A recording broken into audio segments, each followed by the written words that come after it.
നമസ്കാരം. Big boss രാവിലെ അതിഭയങ്കര യുദ്ധം, അതായത് ജയിൽ നോമിനേഷൻ നടക്കുകയാണ്. അതിനകത്ത് ഓരോരുത്തരും അവരോട് അഭിപ്രായം പറയുന്നു. എല്ലാവർക്കും എന്തായാലും ഭൂരിപക്ഷം കിട്ടിയിരിക്കുന്ന ഷാനവാസാണ്. പക്ഷേ ഇതിനകത്ത് നടക്കുന്ന സംഭവം ആദിലയുടെ മുഖം മൂടി അഴിഞ്ഞു വീഴുന്നത് പോലെ തന്നെ അതിലെ എല്ലാവരുടെ അടുത്തും അഭിപ്രായം ചോദിച്ചിരുന്നു നിവിനെ കുറിച്ച്. മനസ്സിലായോ? നിവിനെ കുറിച്ച് അഭിപ്രായം ചോദിച്ചിരുന്നു. അപ്പൊ എന്റെ സംശയം, ലെസ്ബിയൻ ആയിട്ടുള്ള ആദില അനുമോളുടെയും റനയുടെയും ഒക്കെ ബെന്നിയുടെയും ഒക്കെ അടുത്ത് പോയി കിടക്കുകയും എടുക്കുകയും തലമുടി ചീ കൊടുക്കുകയും ഒക്കെ ചെയ്യുന്നു. അപ്പൊ നമുക്ക് അതിനകത്ത് സംശയം തോന്നേണ്ടതല്ലേ? അതുകൂടെ അപ്പൊ അതിന്റെ കൂടെ തന്നെ ഏറ്റവും പ്രധാനപ്പെട്ട സംഭവം നടന്നത്, നമ്മുടെ നെവിൻ അദ്ദേഹത്തിന്റെ ഐഡന്റിറ്റി, ജെൻഡർ ഐഡന്റിറ്റി വെളിപ്പെടുത്തിയിരിക്കുകയാണ്. അദ്ദേഹം എടുത്തു പറയുന്നുണ്ട്, കൃത്യമായിട്ട് പറയുന്നുണ്ട്, ഞാനൊരു ലെസ്ബിയനെ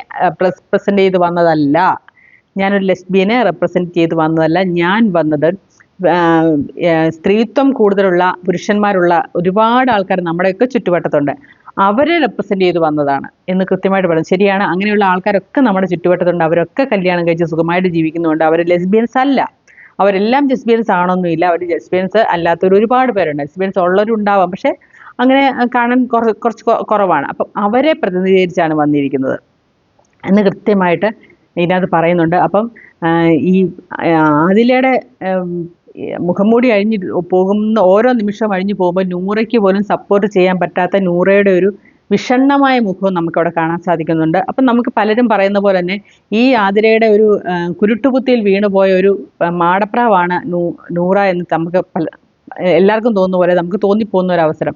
അതുപോലെ തന്നെ അനീഷിന്റെ കണ്ണിങ് ആയിട്ടുള്ള കുറേ കാര്യങ്ങൾ, അനീഷ് കുറേ കാര്യങ്ങൾ ഇങ്ങനെ എടുത്തിരുന്നു. പക്ഷെ അനീഷിന്റെ നേരെ ഇത് വരുമ്പോൾ, അതായത് അനീഷ് ഇറിറ്റേറ്റ് ചെയ്യുന്നുണ്ട് റിയാസിനെ, ഇതുപോലെ ഒരു ഷെയ്ക്ക് ഹാൻഡ് തരാമോ, ഒരു ഷെയ്ക്ക് ഹാൻഡ്. പക്ഷെ അതൊക്കെ നമുക്ക് കാണുമ്പോൾ തന്നെ ഇറിറ്റേഷൻ. ഞാനത് എൻ്റെ പഴയ വീഡിയോയ്ക്കകത്ത് പറഞ്ഞിട്ടുമുണ്ട്. പല സമയത്തും നമുക്ക് സഹിക്കാൻ പറ്റത്തില്ല. അതുപോലെ ഹോട്ടലിൽ ആഹാരം കഴിച്ചാതിരിക്കുന്ന അങ്ങനെയുള്ള കുറേ കാര്യങ്ങൾ അനീഷിന്റെ ഭാഗത്തുനിന്ന് ഉണ്ടാകുന്നുണ്ട്. അത് പറയുമ്പോൾ അനീഷ് പ്രതികരിക്കുന്നു, അത് പാടില്ല.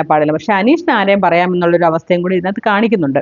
അപ്പൊ ഷാനവാസ് സത്യത്തിൽ ഇപ്രാവശ്യം ഈ ഹൗസിൽ ഒറ്റപ്പെട്ട് നിൽക്കുന്നത്, അതായത് അനുമോളും എനിക്ക് തോന്നുന്നു ജിഷിനും ഒഴിച്ച് ബാക്കിയുള്ളവരൊക്കെ ഇപ്പൊ ഷാനവാസിനെതിരാണ്.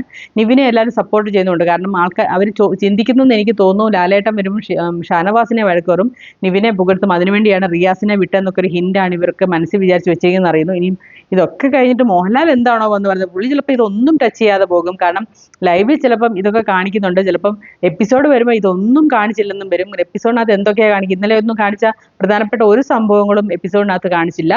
അതേപോലെ തന്നെ ഇതും ഇപ്പൊ എന്താണ് കാണിക്കാൻ പോകുന്നത്, ഇത് കാണിക്കാൻ പോയ ഒരു 15 മിനിറ്റോളം ആയ സംഭവം തന്നെയായിരുന്നു, അതൊന്നും അല്ല കാണിച്ചിരിക്കുന്നത്. അപ്പം ഇതെന്ത് കാണിക്കും എന്നറിയില്ല. എന്തായാലും നിവിന്റെ ഈ വെളിപ്പെടുത്തലും ആദിലയുടെ മുഖംമൂടിയുമാണ് ഇന്നത്തെ ചർച്ച.